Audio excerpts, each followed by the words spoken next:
বাড়িতে এখনও কিন্তু সকালবেলা চলে এসেছি, এখনও স্নান টান কিছু করিনি। ঘুম থেকে উঠে কাজকর্ম সব সারা হয়ে গেছে। তোমাদের সাথে পরে কথা হচ্ছে। হ্যালো বন্ধুরা, কালকে একাদশী, এর জন্য উঠোন লেপতে শুরু করে দিয়েছে আমার বাড়িতে। দেখো তোমরা কিভাবে উঠোন লেপে। বন্ধুরা স্নান করে চলে এসেছি। আজকে আমি পুজো দিচ্ছি না, মা পুজো দিচ্ছে।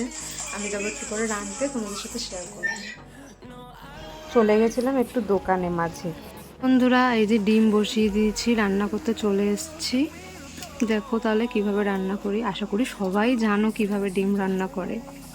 দুপুরে রান্না বান্না নিয়ে চলে এসেছি। ডিমের ঝোল আর ডাল আর পাঁপড় আছে। পাঁপড়টা কৌটোতে রয়েছে রান্নাঘরে। তো আজকে এই দিয়েই আমরা খাওয়া দাওয়াটা সেরে ফেলবো সবাই মিলে দুপুরে। হ্যালো বন্ধুরা, শুভ সন্ধ্যা। সন্ধ্যাবেলা ঘুমের থেকে ওঠার পরে মেয়েকে খাওয়া দাওয়া করিয়ে তারপরে ছাদেতে জামা প্যান্ট তুলে এত সময় আসতে পারিনি। তো এখন ভাবলাম একটু ক্যামেরার সামনে আসি, একটু কথা বলে নিই। তো